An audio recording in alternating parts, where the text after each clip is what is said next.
Hey, Dr. Wonder. I am the author of, sorry about that, It's Not You, It's Your Thyroid. So today, welcome to the webinar. If you're here, sorry, for the thyroid webinar. Yeah, we're going to talk about thyroid, but that's not really what it's about, okay? I want to kind of set the background. I practice functional medicine. We basically handle three conditions: thyroid, and then really the condition we're going to talk about a little later, reversing type 2 diabetes, and then also reversal of early Alzheimer's and dementia.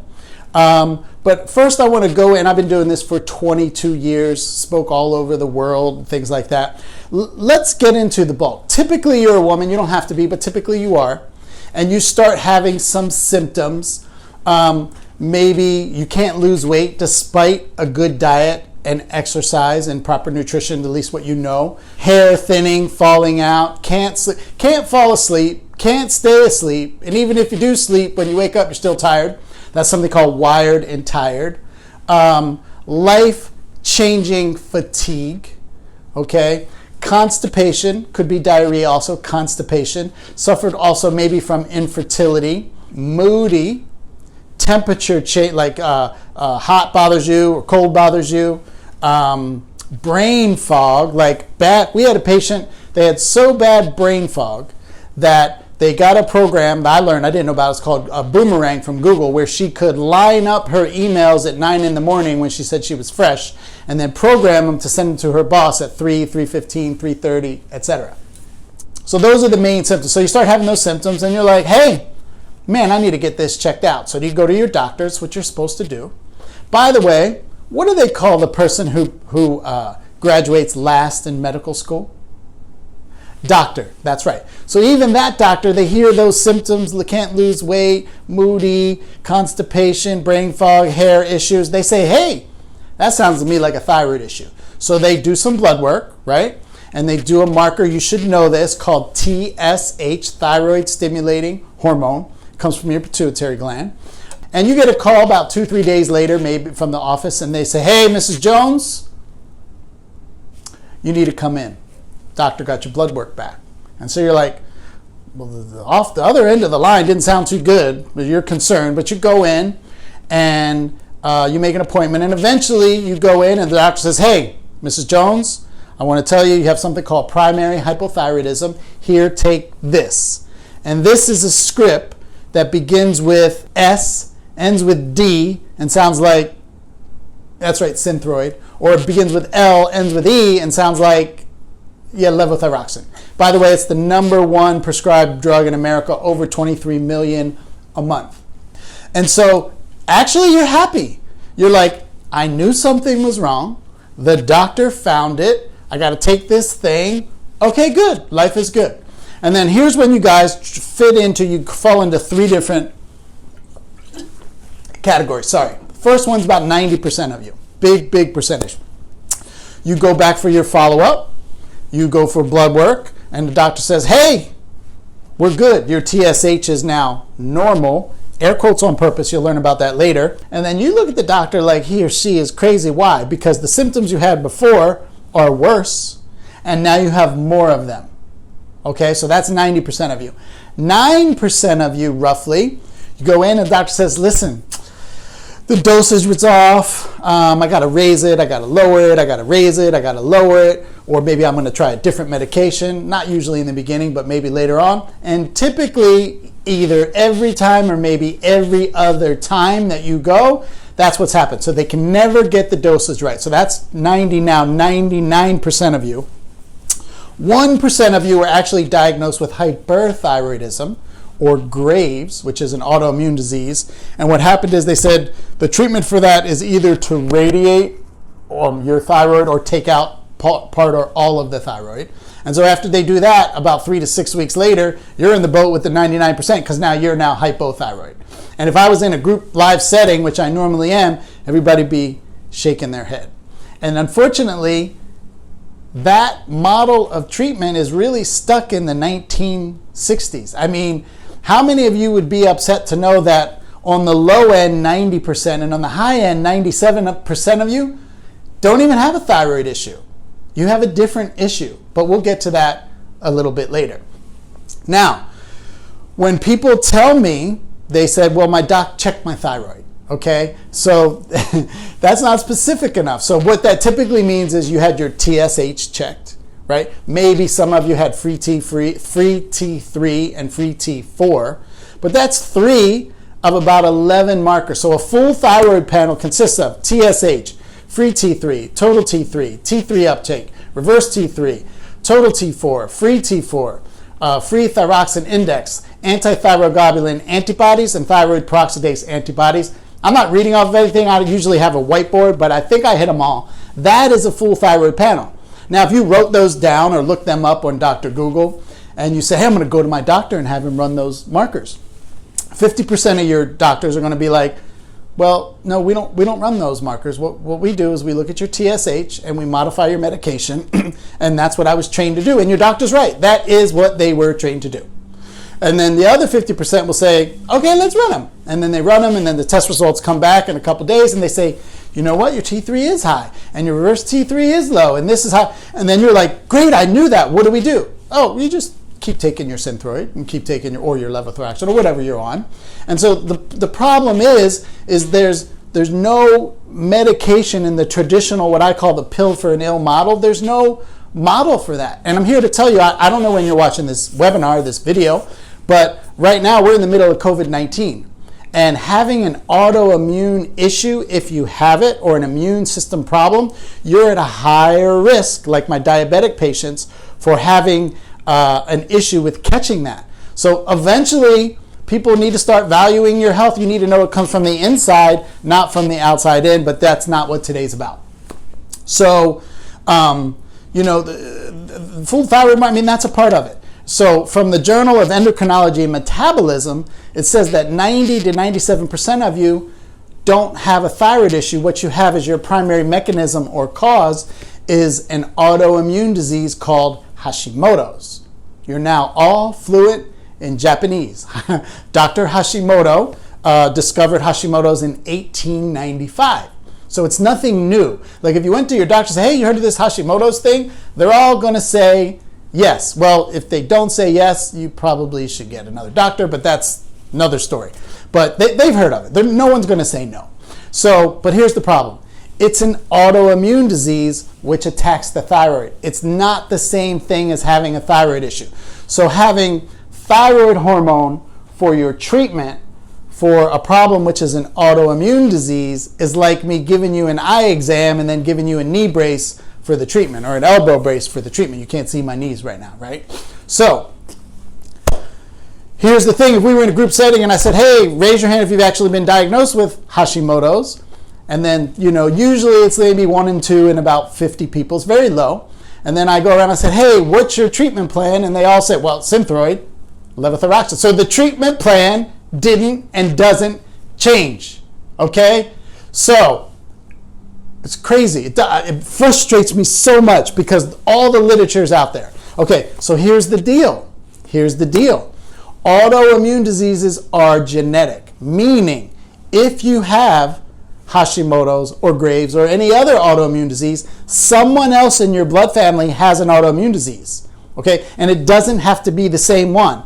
Like your great-great-grandma could have had multiple sclerosis, then your grandma could have had lupus, and then your mom could have had Raynaud's disease, and then you have Hashimoto. So it doesn't have to be the same one. Why is this important? Well, statistically speaking, if you think you have a thyroid problem, or you do have a thyroid problem, you don't. You have an autoimmune disease, and the majority of people have kids and grandkids. So that means you passed on the genes to your kids and your grandkids. So you need to think about, is anyone in my family that I recall, blood family, have an autoimmune disease? So let's just run down some of the ones I can think of off the top of my head.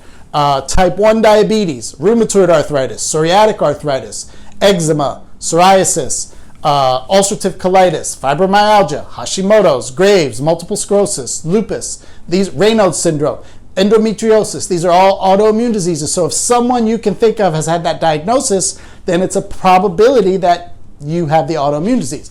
Now, let's talk about fertility. If there's a condition called PCOS, polycystic ovarian syndrome, when as a woman you have too much testosterone. And that can have a big a negative effect on your ability to get or stay pregnant. So if anyone in your female blood family has had trouble with that, it's another sort of, it could be that.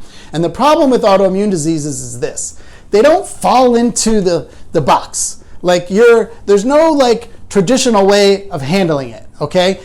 Basically, first of all, you have the diagnosis, okay? And you will die with the diagnosis because it's genetic. You can't undo it. But the key is to handle the triggers. But I want to go back to something I mentioned before when I said normal. So what you have to realize is when you do blood work, the normal values on the right-hand side, it says reference intervals. It says reference intervals, right? Those are not normals. Those are averages. And they are based on geography and the lab you went to. So we happen to be in the DC area right now, right? So if you go to LabCorp uses 0.45 to 4.5 as the normal. It's not the normal, it's the average. Quest uses 0.40 to 4.5. Kaiser uses 0.32 to 5.8. If you lived in California, the numbers are different. If you lived in Minnesota, the numbers are different. If you go to a different lab, the numbers are different. Like, it doesn't even pass the common sense test because it's not a normal, it's an average, and it's huge. So we use what's called the functional level, which there's two. We're not going to get into that right now, but there's a couple. So it doesn't matter which lab you go to, and it doesn't matter where you live. We just use meaning how's your body functioning? What does the number need to be ideal to be functioning?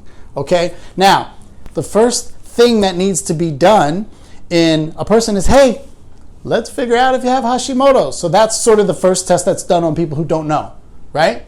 Then, if you do, then what needs to happen is through testing, we need to figure out, we call them the triggers. There's roughly 59 triggers.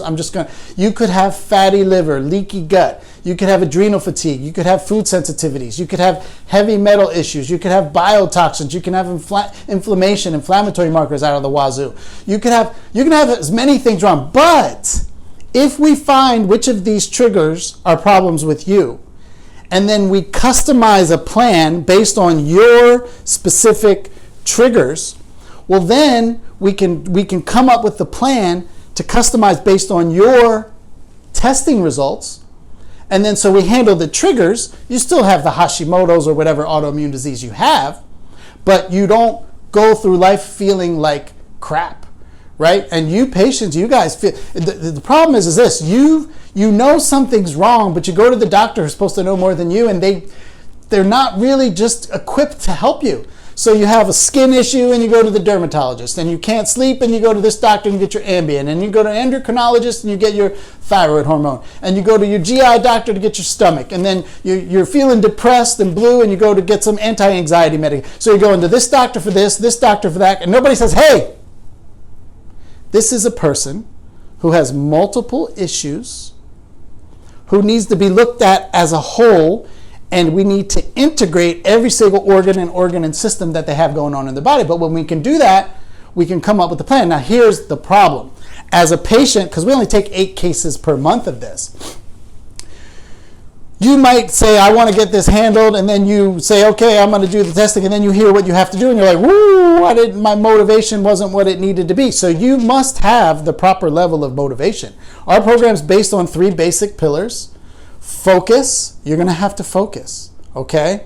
Do you have to be perfect? No, you don't have to be perfect, but you have to do your best, right? And then you have to be okay with being held accountable, because you're going to give us a list of things you want to handle, and we are going to handle them. And if you're not following through, we need to get you to follow through. And I used to have a mentor years ago, and he goes, do you ever accept a case where you really know you're not sure if they can follow through or not, and you think that you're gonna motivate them to be able to do something that they don't really want to do on your own? I was like, all the time. He's like, yeah, you got to stop doing that. You cannot make somebody do something that they don't really want to do. So if you're like, this is our ideal avatar patient, right?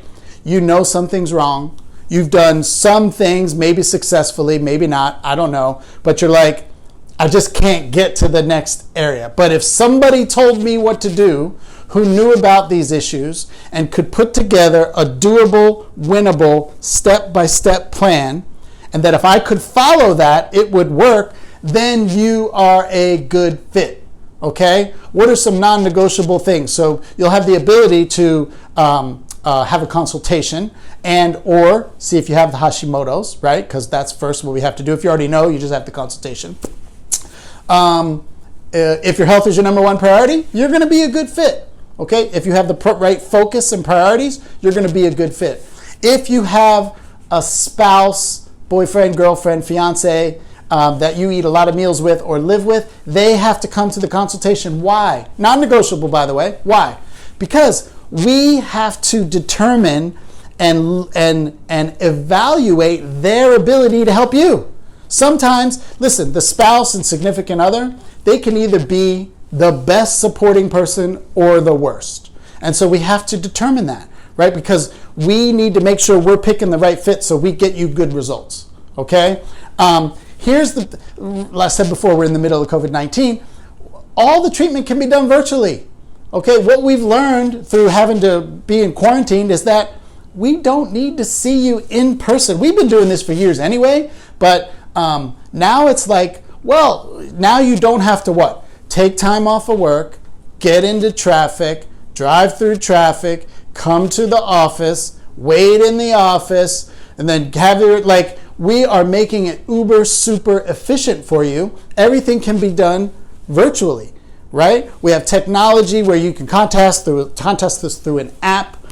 We can do Zoom meetings, emails, texts, things like that. So it has actually become much easier to actually treat patients. And so that's taken a barrier right off the top. Okay, so if you think that you might be a good fit, then somewhere on this page is a link. Get in touch with us. And what we'll do is we'll do that. The first thing you need to do is if you don't know if you have Hashimoto's, we will send you a requisition form to go. It's easy. It's like 1 vial of blood, not fasting. Okay, if you can't, first of all, if you can't do that, then please don't even make an appointment because that'll be the easiest thing you have to do. Then, if you have Hashimoto's already, you know, or you test positive for Hashimoto's, then we will go through what I call a qualification process to make sure that you're a good fit and you could be successful in our office. Okay, if you don't test positive, that doesn't mean we won't be able to take your case, but it will mean we won't be able to take your case that day. Why? Because we won't know anything. So we will order testing. What kind of testing? I'm not sure. We'll figure that out on the consultation. So I hope to see some of you virtually on your next appointment and look forward to helping some of you. For everyone else who I don't, hopefully you learned something and good luck.